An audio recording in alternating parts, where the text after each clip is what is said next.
आहे दिनांक आणि वार समान असलेल्या महिन्यांच्या जोड्या।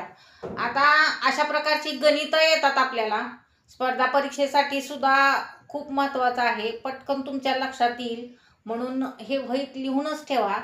कोणत्या आता दिनांक जर 1 जानेवारीला सोमवार असेल तर ऑक्टोबर महिन्यात 1 ऑक्टोबरला सुद्धा तोच वार येणार, हे लक्षात येतं।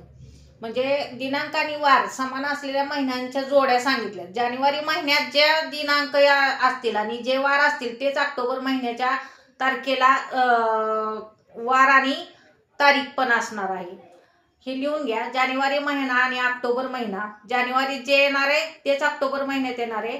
फेब्रुवारी, मार्च आणि नोव्हेंबर महिन्यात, फेब्रुवारी महिन्यात 1 तारखेला किंवा 2 तारखेला रविवार असेल तर मार्च महिन्यात आणि नोव्हेंबर महिन्यात 2 तारखेला तोच वार असणार आहे। एप्रिल आणि जुलै महिन्यात पण तसं त्या पद्धतीचंच असणार आहे आणि सप्टेंबर आणि डिसेंबर महिन्यात पण तसंच असणार आहे। हे एकदम सोप्या पद्धतीने तुमच्या लक्षात राहील आणि गणितामध्ये विचारलं तर पटकन तुम्ही लिहू शकता।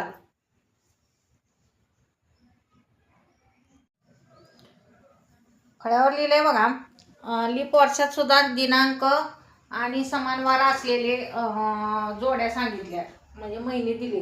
जानेवारी महिन्यात ज्या तारखा आणि जे वार असतील तेच एप्रिल आणि जुलै महिन्यात असणार आहे। फेब्रुवारी आणि ऑगस्ट, मार्च, नोव्हेंबर, सप्टेंबर आणि डिसेंबर, ह्यावरनं तुम्हाला गणित दिलेलं असेल।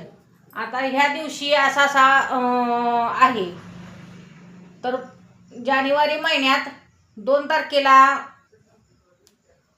वाढदिवस आहे, तर एप्रिल महिन्यात कोणता वार येईल 2 तारखेला, असा जर प्रश्न असेल तर तुम्ही काय सांगता लगेच तो वार।